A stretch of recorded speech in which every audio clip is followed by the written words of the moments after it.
Hello Karnataka civil judge examination 2025 ಗೆ appear ಆಗ್ತಿರುವಂತ students, ಈ video ನಿಮಗೋಸ್ಕರ. ಜನರಲ್ ಕ್ವೆರೀಸ್ ಮತ್ತೆ ಡೌಟ್ಸ್ ಏನೇನಿದೆ ಅಪ್ಲೈ ಮಾಡೋದಕ್ಕೆ ಎಕ್ಸಾಮ್ ರಿಗಾರ್ಡಿಂಗ್ ತುಂಬಾ ನೀವು ಡೌಟ್ಸ್ ಕೇಳ್ತಿದ್ದೀರಿ ಅಂಡ್ ಒಂದು ಬೇಸಿಕ್ ಕನ್ಫ್ಯೂಷನ್ ಕ್ರಿಯೇಟ್ ಆಗಿದೆ ಸ್ಟೂಡೆಂಟ್ಸ್ ಅಲ್ಲಿ. ಯಾಕೆ ಅನ್ನೋದು ಗೊತ್ತಿಲ್ಲ, ಬಟ್ ಏನು ಕನ್ಫ್ಯೂಷನ್ ಅನ್ನೋದನ್ನ ನಾನು ನಿಮ್ಗೆ ಒಂದು 3-4 ಡೌಟ್ಸ್ ಇದೆ, ಸೊ ಕಂಪ್ಲೀಟ್ ಆಗಿ ಕ್ಲಾರಿಫೈ ಮಾಡ್ತೀನಿ. Before you are applying this complete ಆಗಿ ಅರ್ಥ ಮಾಡ್ಕೊಳ್ಳಿ. So that video till the end ನೋಡಿ. ನಿಮ್ಮ ಪ್ರತಿಯೊಬ್ರು ಫ್ರೆಂಡ್ಸ್ ಅಂಡ್ ಯಾರು ಅಪ್ಲೈ ಮಾಡ್ತಿದ್ರೆ ಅವರಿಗೆ ವಿಡಿಯೋನ ಶೇರ್ ಮಾಡಿ. ಬಿಕಾಸ್ ಒಂದು ಸಿಂಪಲ್ ಆದಂತ ಒಂದು ಡೌಟ್ ಇಲ್ಲಿ ರೈಸ್ ಆಗಿದೆ ಅಪ್ಲೈ ಮಾಡೋದ್ರಲ್ಲಿ. ಏನಂತ ಅಂದ್ರೆ ಕಾಂಡಕ್ಟ್ ಸರ್ಟಿಫಿಕೇಟ್ ಬೇಕು. ಸೊ ಹಾಗಾಗಿ ನಾವ್ ಯಾರ ಕಾಂಡಕ್ಟ್ ಸರ್ಟಿಫಿಕೇಟ್ ಕೊಡ್ತಾರೆ, ಯಾರ ಹತ್ರ ತಗೊಂಡ್ಬರೋದು, ಕಾಂಡಕ್ಟ್ ಸರ್ಟಿಫಿಕೇಟ್ ಬೇಕು ಅಂತ ಕೇಳಿದ್ದಾರೆ ಅಂತ ಹೇಳಿ ಅಪ್ಲೈ ಮಾಡೋದನ್ನ ಡಿಲೇ ಮಾಡ್ತಿದ್ದೀರಿ. ಕಾಂಡಕ್ಟ್ ಸರ್ಟಿಫಿಕೇಟ್ ಅನ್ನೋದು ಎಸ್ ಕೇಳಿದ್ದಾರೆ, ಬಟ್ ಅದನ್ನ ಸರಿಯಾಗಿ ಓದಿ ಅರ್ಥ ಮಾಡ್ಕೋಬೇಕು. ದಟ್ ಈ ಪಾಯಿಂಟ್ ಏನಿದೆ, ನಿಮ್ಮ ಜನರಲ್ ಇನ್ಸ್ಟ್ರಕ್ಷನ್ಸ್ ಅನ್ನೋದು ಈ ಒಂದು PDF ಕೂಡ ಅಪ್ಲೋಡ್ ಆಗಿದೆ. ಸೊ ಇದ್ರ ಒಂದು ವಿಡಿಯೋಸ್ ನಿಮ್ಗೆ ಯೂಟ್ಯೂಬ್ ಅಲ್ಲಿ ಕಾಣಿಸ್ತಿರಬಹುದು ಅಂಡ್ ಇದ್ರ ರಿಗಾರ್ಡಿಂಗ್ ಮಿಸ್ಇನ್ಫಾರ್ಮೇಶನ್ ಏನು ಬಂದಿದೆ ಅಥವಾ ಸ್ಟೂಡೆಂಟ್ ಸರಿಯಾಗಿ ಅರ್ಥ ಮಾಡ್ಕೊಳ್ತಿಲ್ಲ. ಸೊ ಈ ಒಂದು point 3 character certificates, one from institution in which the candidate has studied LLB, 2 from respectable person in society not related to the applicant but well acquainted with the candidate. And ಇಲ್ಲಿ 3 character certificate ಅಂತ ಹೇಳ್ತಿದ್ದೀರಿ, apply ಮಾಡುವಾಗೇನೋ 2 character certificate ಅಂತ ಬರ್ದಿದೆ. ಏನ್ ಸರಿ ಏನ್ ತಪ್ಪು, ಇದು ಯಾವಾಗಕ್ಕೆ ಬೇಕು ಅರ್ಥ ಮಾಡ್ಕೊಳ್ಳಿ. This character certificate is required for interview. ಇವಾಗಕ್ಕಲ್ಲ ಇದು ಇಲ್ಲದೆ ನೀವು ಅಪ್ಲೈ ಮಾಡಬಹುದು. ನಿಮ್ಮನ್ನ ಕ್ಯಾರೆಕ್ಟರ್ ಸರ್ಟಿಫಿಕೇಟ್ ಎಲ್ಲೂ ಕೇಳೋದಿಲ್ಲ ಇವಾಗ. ಸೊ ಈ ಒಂದು ಮಿಸ್ಕನ್ಸೆಪ್ಷನ್ ದಟ್ ನನಗೆ ಕ್ಯಾರೆಕ್ಟರ್ ಸರ್ಟಿಫಿಕೇಟ್ ಯಾರ ಹತ್ರ ತಗೋಬೇಕು ಅಂಡ್ ತಗೊಂಡೇನೆ ಅಪ್ಲೈ ಮಾಡ್ಬೇಕಾ? ನೋ, ಅಪ್ಲೈ ಮಾಡೋದಕ್ಕೆ ಇವಾಗ ಎಕ್ಸಾಮಿಗೆ ಕ್ಯಾರೆಕ್ಟರ್ ಸರ್ಟಿಫಿಕೇಟ್ ನ ಅಗತ್ಯ ಇಲ್ಲ. ಇದನ್ನ ಕೇಳಿರೋದು ಇಂಟರ್ವ್ಯೂಗೆ ಪ್ರಿಪೇರ್ ಮಾಡ್ಕೊಳ್ಳಿ ಈ ಡಾಕ್ಯುಮೆಂಟ್ಸ್ ಅನ್ನ ಅಂತ ಹೇಳ್ತಿರೋದು. So if you can see this, all candidates, point number 9, shall possess original testimonials mentioned below at the time of submitting online application, and same shall be produced along with 3 sets of self-attested photocopies while appearing for viva for verification.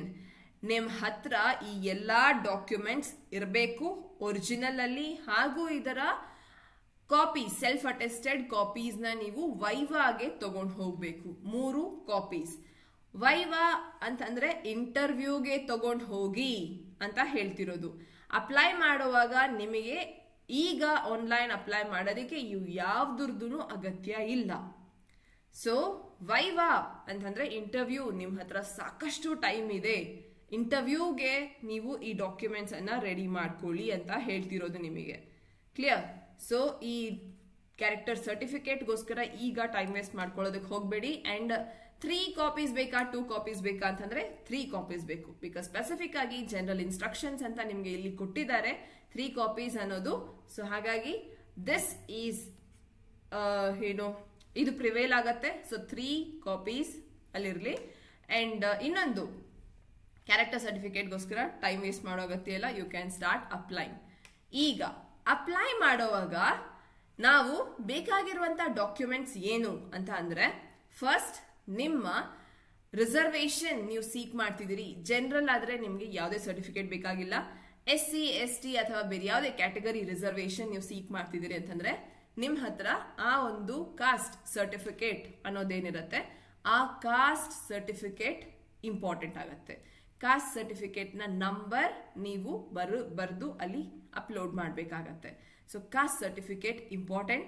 ಹಾಗೆ ಇನ್ನೊಂದೇನು detail important ಅಂತಂದ್ರೆ ನಿಮ್ಮ enrolment number. ಈಗ second doubt, enrolment number ಅಂತಂದಾಗ ನಿಮಗೆ exam mandate ಮಾಡ್ತಿರೋದು practice ಇರ್ಬೇಕಾ? No. Exam ಅಲ್ಲಿ ಏನ್ ಹೇಳ್ತಿದ್ದೀರಿ, ಬರೀ 3 ಅಥವಾ 5 ವರ್ಷದ ಲಾ ಡಿಗ್ರಿ ಸರ್ಟಿಫಿಕೇಟ್ ನಿಮ್ ಹತ್ರ ಇರಬೇಕು, ಪ್ಲಸ್ ಯಾವುದೇ ಒಂದು ಸ್ಟೇಟ್ ಬಾರ್ ಅಲ್ಲಿ ಎನ್ರೋಲ್ಮೆಂಟ್ ಆಗಿರ್ಬೇಕು. ಆ ಒಂದು ಎನ್ರೋಲ್ಮೆಂಟ್ ನಂಬರ್ ನ ನೀವು ಎಕ್ಸಾಮ್ಗೆ ಮೆನ್ಷನ್ ಮಾಡ್ತೀರಿ. ಎನ್ರೋಲ್ಮೆಂಟ್ ನಂಬರ್ ಮತ್ತೆ AIB ಗೆ ವ್ಯತ್ಯಾಸ ಇದೆ. AIB ಎಕ್ಸಾಮ್ಗೆ ಏನು ರಿಸಲ್ಟೇ ಬಂದಿಲ್ಲ ಮೇಡಮ್, ನಾವೇನ್ ಮಾಡೋದು ಅಂತ ಅಂದ್ರೆ AIB ರಿಸಲ್ಟ್ ಇಂದ ನಮಗೆ ಏನು ಅವಶ್ಯಕತೆ ಇಲ್ಲ. ಸೊ AIB ಅಲ್ಲ, ಸ್ಟೇಟ್ ಬಾರ್ ಎನ್ರೋಲ್ಮೆಂಟ್ ನೀವು ಮುಂಚೆನೆ ಆಗಿರ್ತೀರಿ. ಆ ಒಂದು ಬಾರ್ ಎನ್ರೋಲ್ಮೆಂಟ್ ನಂಬರ್ ಏನಿದೆ ಅದನ್ನ ನೀವು ಬರಿಬೇಕಾಗಿರೋದು. That's it. ಸೊ AIB ಗೆ ಸಂಬಂಧ ಇಲ್ಲ. AIB ಆಗಿಲ್ಲ ನಂದು ಏನ್ ಮಾಡೋದು, even then you can apply. ನೀವು ಸ್ಟೇಟ್ ಬಾರ್ ಅಲ್ಲಿ ಎನ್ರೋಲ್ ಆಗಿದ್ದೀರಿ, ನಿಮ್ಮ ಹತ್ರ ಡಿಗ್ರಿ ಇದೆ ಅಂತಂದ್ರೆ ನೀವು ಎಕ್ಸಾಮಿಗೆ ಅಪಿಯರ್ ಆಗಬಹುದು. ಅಂಡ್ ಈಗ ಥರ್ಡ್ ಪ್ರಶ್ನೆ, ದಟ್ ನೋಟಿಫಿಕೇಶನ್ ಅಲ್ಲಿ 158 ಸೀಟ್ಸ್ ಕಾಲ್ ಆಗಿದೆ, ರೈಟ್? ಸೊ 158 ಸೀಟ್ಸ್ ಪೋಸ್ಟ್ ಏನಿದೆ, ಈ ಪೋಸ್ಟ್ ಅಲ್ಲಿ ನಾವು ಬ್ಯಾಕ್ಲಾಗ್ ಪೋಸ್ಟ್ ಅನ್ನೋದನ್ನು ಕಾಣಬಹುದು. 158 ಪೋಸ್ಟ್, ಇದರಲ್ಲಿ 24 ಬ್ಯಾಕ್ಲಾಗ್ ಪೋಸ್ಟ್. ಬ್ಯಾಕ್ಲಾಗ್ ಪೋಸ್ಟ್ ಅಂತ ಅಂದ್ರೆ ಮತ್ತೆ ಇದು ಕಾಲೇಜ್ ಬ್ಯಾಕ್ಲಾಗ್ ರೀತಿ ಅಲ್ಲ. So please do not mistake with this. 158 post ಎಲ್ಲಾ ಸ್ಟೂಡೆಂಟ್ಸಿಗೂ ಎಲಿಜಿಬಲ್ ಇದೆ. ಪ್ರತಿಯೊಬ್ಬ ಸ್ಟೂಡೆಂಟ್ಗೂ ಪ್ರತಿಯೊಂದು 158 ಸೀಟ್ ಮೇಲೆ ಅರ್ಹತೆ ಇದೆ.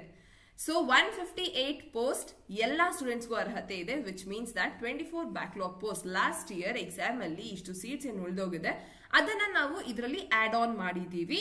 ಸೊ ಈಗ 158 ಸೀಟ್ಸ್ ಅನ್ನ ಕಾಲ್ ಮಾಡಿದೀವಿ. ಇದು ಹೈಕೋರ್ಟ್ ನ ಮ್ಯಾಂಡೇಟ್ ಬರ್ದಿರೋದು. ಇದರಿಂದ ನಮಗೆ ಏನೂ ಆಗ್ಬೇಕಾಗಿಲ್ಲ.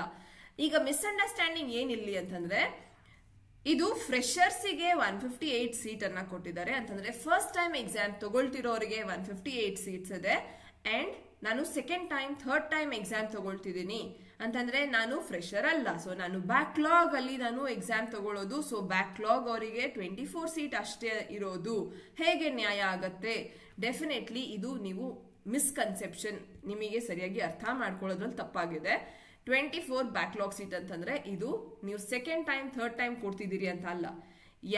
ಯಾವ ಫಸ್ಟ್ ಟೈಮ್ ಆದ್ರೂ ಕೊಡಿ, ಥರ್ಡ್ ಟೈಮ್ ಫಿಫ್ತ್ ಟೈಮ್ ಆದ್ರೂ ಕೊಡಿ, ನಿಮಗೆ 158 ಸೀಟ್ಸ್ ಮೇಲೆ ಅರ್ಹತೆ ಇದೆ. 24 ಸೀಟ್ಸ್ ಅನ್ನೋದು ಪ್ರೀವಿಯಸ್ ಎಕ್ಸಾಮ್ ಅಲ್ಲಿ ಫಿಲ್ ಆಗದೆ ಇರುವಂತ ಸೀಟ್ಸ್ ಅನ್ನ ನಾವಿಲ್ಲಿ ಏನು ಎನ್ಹಾನ್ಸ್ ಮಾಡಿ, ಐ ಮೀನ್ ಆಡ್ ಆನ್ ಮಾಡಿ ಕೊಟ್ಟಿದೀವಿ ಅಂತ ಹೇಳ್ತಿರೋದು ಅಷ್ಟೇನೆ. ನೆಕ್ಸ್ಟ್ ಫೋರ್ತ್, ಇದು ಇನ್ನೂ ಇಂಪಾರ್ಟೆಂಟ್ ಆಗಿರುವಂತ ಒಂದು ಪಾಯಿಂಟ್. ಈ ಒಂದು ರಿಸರ್ವೇಶನ್ ಟೇಬಲ್ ಅನ್ನ ನಾವು ನೋಡಬಹುದು. ಓಕೆ, ಈ ರಿಸರ್ವೇಶನ್ ಟೇಬಲ್ ಇಂದ ನಿಮಗೆ ಆಕ್ಚುಲ್ ಆಗಿ ನೀವು ಅರ್ಥ ಮಾಡ್ಕೊಳ್ಬೇಕಾಗಿರೋದು ರಿಸರ್ವೇಶನ್ ಕಾನ್ಸೆಪ್ಟ್ ಪ್ರತಿಯೊಂದು ಲಾ ಸ್ಟೂಡೆಂಟಿಗೆ ಗೊತ್ತಿರಬೇಕು. ರಿಸರ್ವೇಶನ್ ಇಸ್ ಯಾರಿಗೆ ಕಂಪ್ಲೀಟ್ ಲೆವೆಲ್ ಪ್ಲೇಯಿಂಗ್ ಫೀಲ್ಡ್ಗೆ ನಾವು ರಿಸರ್ವೇಶನ್ ಬೇಕು ಅಂತ ಹೇಳ್ತೀವಿ, ಆ ರಿಸರ್ವ್ ಕ್ಯಾಟಗರಿ ಸ್ಟೂಡೆಂಟ್ಸ್ಗೆ ಆಡ್ ಆನ್ ಬೆನಿಫಿಟ್ ರೀತಿ ಈ ಒಂದು ಸೀಟ್ಸ್ ಅನ್ನ ರಿಸರ್ವ್ ಕೊಡ್ತಿರೋದು. ಇದರ ಅರ್ಥ ನಾವು ಕಾನ್ಸ್ಟಿಟ್ಯೂಷನಲ್ಲಿ ಒಂದು ಲೆವೆಲ್ ಪ್ಲೇಯಿಂಗ್ ಫೀಲ್ಡ್ ಕೊಡಬೇಕು ಪ್ರತಿಯೊಬ್ಬ ಸ್ಟೂಡೆಂಟಿಗೂ. ಅನ್ರಿಸರ್ವ್ಡ್ ಅಂತಂದ್ರೆ ಜನರಲ್ ಕ್ಯಾಟಗರಿ, ವಿಮೆನ್ ಕ್ಯಾಂಡಿಡೇಟ್ ಆಗಿರಬಹುದು, ರೂರಲ್ ಕ್ಯಾಂಡಿಡೇಟ್, ಕನ್ನಡ ಮೀಡಿಯಂ ಅವರು, ಎಕ್ಸ್ ಸರ್ವಿಸ್ ಮೆನ್ ಅಥವಾ ಡಿಸೆಬಿಲಿಟಿ ಇರುವಂತವರು, ಟ್ರಾನ್ಸ್ಜೆಂಡರ್ ಯಾರಾದ್ರೂ ಆಗಿರ್ಲಿ, ಎಲ್ಲರಿಗೂ ಒಂದು ಲೆವೆಲ್ ಪ್ಲೇಯಿಂಗ್ ಫೀಲ್ಡ್ ಬರಬೇಕು. ಹಾಗಾಗಿ ನಾವು ರಿಸರ್ವೇಶನ್ ಅನ್ನ ಕೊಡ್ತಿರೋದು. ಆಕ್ಚುಲ್ ಆಗಿ ನೀವು ಹೇಳ್ಬೇಕಂತಂದ್ರೆ ಈ ಟೇಬಲ್ ಇಂದ ನಿಮಗೇನು ಆಗ್ಬೇಕಾಗಿಲ್ಲ. ಬಟ್ ತುಂಬಾ ಜನ ಇದರಲ್ಲಿ ಮಿಸ್ಇಂಟರ್ಪ್ರಿಟ್ ಏನ್ ಮಾಡ್ತಿರೋದು ಅಂತಂದ್ರೆ, ಜನರಲ್ ಮೆರಿಟ್ಗೇನೋ 59 ಸೀಟ್ಸ್ ಇದೆ, SC ಸ್ಟೂಡೆಂಟ್ಸ್ಗೆ ಬರೀ 23 ಪೋಸ್ಟ್ ಇದೆ, STಗೆ ಬರೀ 10 ಪೋಸ್ಟ್ ಇದೆ, ಅಂಡ್ ನಮ್ಮ ಒಂದು ಕ್ಯಾಟಗರಿ ಏನಿದೆ ಶೆಡ್ಯೂಲ್ಡ್ ಟ್ರೈಬ್ ಕನ್ನಡ ಮೀಡಿಯಂ ಅವರಿಗಂತೂ ಈ ವರ್ಷ ಪೋಸ್ಟೇ ಕರೆದಿಲ್ಲ. ಈ ತರ ಎಲ್ಲ ನೀವು ಇದನ್ನ ಅರ್ಥ ಮಾಡ್ಕೊಳ್ತಿದ್ದೀರಿ, which is a very big mistake. So ST candidate Kannada medium ಅಲ್ಲಿ ಓದಿರೋರು ಈ ವರ್ಷ ಎಕ್ಸಾಮ್ ಅಪ್ಲೈ ಮಾಡೋ ಹಾಗೆ ಇಲ್ವಾ? ಹಾಗಾದ್ರೆ ಈ ತರ ಎಲ್ಲ ಪ್ರಶ್ನೆ ಕೇಳ್ತಿದ್ದೀರಿ. So please understand this. ಪ್ರತಿಯೊಂದು ಸ್ಟೂಡೆಂಟ್ ಯಾರ ಹತ್ರ ಲಾ ಡಿಗ್ರಿ ಇದೆ, ನೀವು ರಿಸರ್ವೇಶನ್ ಇರಲಿ ಇಲ್ಲದೆ ಇರಲಿ, ನೀವು ಎಕ್ಸಾಮಿಗೆ ಅಪ್ಲೈ ಮಾಡಬಹುದು. You have equal opportunity. ಪ್ರತಿ 158 ಸೀಟ್ ಮೇಲೆ ನಿಮ್ಮ ಅಧಿಕಾರ ಇದೆ, ನಿಮ್ದೊಂದು ಸೀಟ್ ಆಗಿರುತ್ತೆ. ಕ್ಲಿಯರ್? ಸೊ ಇಲ್ಲಿ ST ಕನ್ನಡ ಮೀಡಿಯಂ ಅವರಿಗೆ ಸೀಟೇ ಕರೆದಿಲ್ಲ ಈ ವರ್ಷ, ನಮಗೆ ನೋಟಿಫಿಕೇಶನ್ನೇ ಬಂದಿಲ್ಲ ಈ ವರ್ಷ, ನಾನು ಅಪ್ಲೈ ಮಾಡೋದಿಲ್ಲ, ನಾನು ಮಾಡೋ ಹಾಗಿಲ್ಲ, ಇಲ್ಲ ನಾನು ಜನರಲ್ ಕ್ಯಾಟಗರಿಯಲ್ಲಿ ಮಾಡಬೇಕಾ, ಇದೆಲ್ಲ ಮಿಸ್ಕನ್ಸೆಪ್ಷನ್ ನ ತಲೆಯಿಂದ ತೆಗೆದುಹಾಕಿ ನೀವು ಯಾವ ರಿಸರ್ವೇಶನ್ ಕ್ಯಾಟಗರಿಗೆ ಬಿಲಾಂಗ್ ಆಗ್ತಿರೋ ಆ ರಿಸರ್ವೇಶನ್ ಕ್ಯಾಟಗರಿಗೆ ಈ ಒಂದು ಫಾರ್ಮ್ ನ ಅಪ್ಲೈ ಮಾಡಿ. ಈ ಟೇಬಲ್, ಈ ಮೀಸಲಾತಿ ಏನಿದೆ ಇದು ಹೈಕೋರ್ಟ್ ಪ್ರೊವೈಡ್ ಮಾಡ್ತಿರೋದು. ಅಂಡ್ ಇನ್ಫ್ಯಾಕ್ಟ್ ನಿಮ್ಮ ಒಂದು ಇದು ನಿಮಗೆ ಆಡ್ ಆನ್ ಬೆನಿಫಿಟ್ ಆಗ್ತಿರೋದು. ಇದು ನಿಮ್ಮ ಒಂದು ಆಪರ್ಚುನಿಟಿನ ಕಟ್ ಮಾಡ್ತಿರೋದಲ್ಲ. This is a add on benefit for you. ನಿಮಗೋಸ್ಕರ ಈ ಸೀಟ್ಸ್ ರಿಸರ್ವ್ಡ್ ಆಗಿದೆ. ಅದರ ಅರ್ಥ ನಿಮ್ಮ ಸೆಲೆಕ್ಷನ್ ಈ ಸೀಟಲ್ಲೇ ಆಗಬೇಕು ಅಂತಲ್ಲ, ಇಲ್ಲಿ ಕೊಟ್ಟಿರುವಂತ ಟೇಬಲ್ ಪ್ರಕಾರನೇ ಆಗಬೇಕು ಅಂತಲ್ಲ. ನಿಮ್ಮ ರ್ಯಾಂಕಿಂಗ್, ನಿಮ್ಮ ಮಾರ್ಕ್ಸ್ ತುಂಬಾ ಚೆನ್ನಾಗಿದೆ, ನಿಮ್ಮ ಮೆರಿಟ್ ತುಂಬಾ ಚೆನ್ನಾಗಿದೆ ಅಂತಂದ್ರೆ ಡೆಫಿನೆಟ್ಲಿ ನೀವು ಜನರಲ್ ಕ್ಯಾಟಗರಿಯಲ್ಲಿ ಫೈನಲ್ ರ್ಯಾಂಕ್ ಲಿಸ್ಟ್ ಅಲ್ಲಿ ನೀವು ನೋಡಬಹುದು ನಿಮ್ಮನ್ನ ರಿಸರ್ವ್ಡ್ ಅಲ್ಲ, ಜನರಲ್ ಕ್ಯಾಟಗರಿಯಲ್ಲಿ ನಿಮ್ಮನ್ನ ಸೆಲೆಕ್ಷನ್ ಮಾಡ್ಕೊಳ್ತಾರೆ. ಸೊ ಅದು ಕಂಪ್ಲೀಟ್ ಆಕ್ಚುಲಿ ಸ್ಕೇಲಿಂಗ್ ಏನಿದೆ ಅದು ಹೈಕೋರ್ಟ್ ನೋಡ್ಕೊಳ್ಳುತ್ತೆ. ನಮ್ಮ ಕನ್ಸರ್ನ್ ಇಲ್ಲ. ಸದ್ಯಕ್ಕೆ ಸ್ಟೂಡೆಂಟ್ಸ್ ಅಪಿಯರ್ ಆಗ್ತಿರುವಂತರು ಇದು ನಿಮ್ ಕನ್ಸರ್ನ್ ಅಲ್ಲ. ದಟ್ ನನ್ನ ಕ್ಯಾಟಗರಿಗೆ ಸೀಟ್ ಬಂದಿಲ್ಲ, ನಾನು ಎಕ್ಸಾಮ್ ಬರೆಯೋ ಹಾಗಿಲ್ಲ, ಕ್ಯಾಟಗರಿ 2B ಸೀಟೇ ಇಲ್ಲ ಎಕ್ಸ್ ಸರ್ವಿಸ್ ಮೆನ್ ಅವರಿಗೆ, ಈ ತರ ಅರ್ಥ ಮಾಡ್ಕೊಳ್ಳೋದಕ್ಕೆ ಹೋಗ್ಬೇಡಿ. So you only start preparing for exam. ಪ್ರತಿಯೊಬ್ಬ ಲಾ ಸ್ಟೂಡೆಂಟ್, ನೀವು ಲಾ ಡಿಗ್ರಿ ಇದೆ ಅಂಡ್ ನಿಮ್ಮ ಹತ್ರ ಯಾವುದೇ ಸ್ಟೇಟ್ ಬಾರ್ಗೆ ಎನ್ರೋಲ್ ಆಗೋದಕ್ಕೆ ಹಾರ್ಡ್ಲಿ 1 ವಾರ ಮ್ಯಾಕ್ಸಿಮಮ್ ಟೈಮ್ ಹಿಡಿಯುತ್ತೆ. ಸೊ ಯಾವುದೋ ಒಂದು state, I mean nearest wherever you want to practise, ಆ ಸ್ಟೇಟ್ ಬಾರ್ ಅಲ್ಲಿ ನೀವು ಎನ್ರೋಲ್ ಆಗಿ ಅಂಡ್ ಅಪ್ಲೈ ಮಾಡೋದಕ್ಕೆ ಸ್ಟಾರ್ಟ್ ಮಾಡಿ. ಇನ್ನೇನಾದ್ರೂ ನಿಮಗೆ ಇದೇ ರೀತಿ ಮಿಸ್ಕನ್ಸೆಪ್ಷನ್ ಇದ್ರೆ ಡೆಫಿನೆಟ್ಲಿ ನನಗೆ ಕಮೆಂಟ್ ಸೆಕ್ಷನ್ ಅಲ್ಲಿ ತಿಳಿಸಿ, ಅಥವಾ ನನಗೆ ಕಾಲ್ ಮಾಡಿ ನೀವು ನಿಮ್ಮ ಡೌಟ್ಸ್ ಅನ್ನ ಕ್ಲಿಯರ್ ಮಾಡ್ಕೊಳ್ಬಹುದು. ನಮ್ಮ ಒಂದು ಸ್ವಾತಿ ಲಾ ಅಕಾಡೆಮಿ ಏನ್ ಕ್ಲಾಸಸ್ ನಡೀತಿದೆ ಈ ನಂಬರಿಗೆ ನೀವು ಕಾಲ್ ಮಾಡಿ 9650849915ಗೆ ಕಾಲ್ ಮಾಡಿ ನಿಮ್ಮನ್ನ ನೀವು ಎನ್ರೋಲ್ ಮಾಡ್ಕೊಳ್ಬಹುದು. ಅಂಡ್ ಈ ಒಂದು ಬ್ಯಾಚಸ್ ಏನ್ ನಡೀತಿದೆ ಇವಾಗ, ಕಾಂಪ್ರಿಹೆನ್ಸಿವ್ ಬ್ಯಾಚ್ ಹಾಗೂ ಪ್ರಿಲಿಮ್ ಸ್ಪೆಷಲ್ ಬ್ಯಾಚಸ್ ಅಲ್ಲಿ ನೀವು ಅಡ್ಮಿಷನ್ ತಗೊಂಡು ನಿಮ್ಮ ಪ್ರಿಪರೇಷನ್ ಅನ್ನ ಇನ್ನಷ್ಟು ಬೆಟರ್ ಆಗಿ ಮಾಡ್ಕೊಳ್ಳಿ. ಇರುವಂತ ಈ ಲಿಮಿಟೆಡ್ ಟೈಮ್ ಅಲ್ಲೂ ನೀವು ಸಕ್ಸಸ್ ಅನ್ನ ಪಡಿಬಹುದು.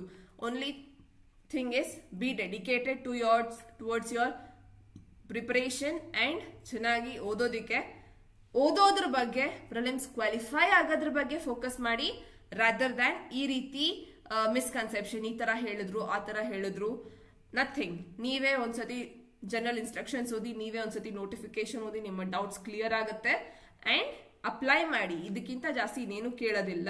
ನಿಮ್ಮ ಒಂದು ಅಪ್ಲಿಕೇಶನ್ ಅಲ್ಲೂ ಸಹ ಅಷ್ಟೇ. So with all these details ನೀವು ಅಪ್ಲೈ ಮಾಡಿ, ನಿಮ್ಮ ಪ್ರಿಪರೇಷನ್ ಅನ್ನ ಸ್ಟಾರ್ಟ್ ಮಾಡಿ. ಬಿಕಾಸ್ ಕಾಂಪಿಟೇಷನ್ ಆಲ್ರೆಡಿ ಸ್ಟಾರ್ಟ್ ಆಗಿದೆ. ಸೊ ನೀವು ಕಾಂಪಿಟೇಷನ್ ಅಲ್ಲಿ ಇದೀರಿ ಅನ್ನೋದಾದ್ರೆ ನಿಮ್ಮ ಒಂದು ಸ್ಟ್ರಾಂಗ್ ಪ್ರೆಸೆನ್ಸ್ ಅನ್ನ ತೋರಿಸಿ. ಮೇಕ್ ಶ್ಯೂರ್ ನಿಮ್ಮ ಒಂದು ಪ್ರಿಪರೇಷನ್ ಅಷ್ಟು ಸ್ಟ್ರಾಂಗ್ ಆಗಿದೆ ಅನ್ನೋದನ್ನ ತೋರಿಸಿ. Give a tough fight and ಈ ರೀತಿ ಇನ್ನಷ್ಟು ವಿಡಿಯೋಸ್, ನಿಮಗೆ ಯಾವುದೇ ಕನ್ಫ್ಯೂಷನ್ ಕ್ಲಾರಿಟಿ ಇದ್ರೂ ನೀವು you can reach out to this number. ನೀವು ಎಕ್ಸಾಮ್ಗೆ ಪ್ರಿಪೇರ್ ಆಗೋದಕ್ಕೆ ಸ್ವಾತಿ ಲಾ ಅಕಾಡೆಮಿ ಕಡೆಯಿಂದ 2 ಬ್ಯಾಚಸ್ ನಡೀತದೆ, comprehensive batch and prelim special batch. Comprehensive ಬ್ಯಾಚ್ಗೆ ನೀವು ಅಡ್ಮಿಷನ್ ತಗೊಳ್ಳೋದಕ್ಕೆ ಇದೇ ನಂಬರ್ಗೆ ಕಾಲ್ ಮಾಡಿ. Comprehensive batch prelims, mains and interview 3 ಹಂತವನ್ನ ನಿಮಗೆ ಕವರ್ ಮಾಡಿಕೊಡತ್ತೆ. ಹೋಲಿಸ್ಟಿಕ್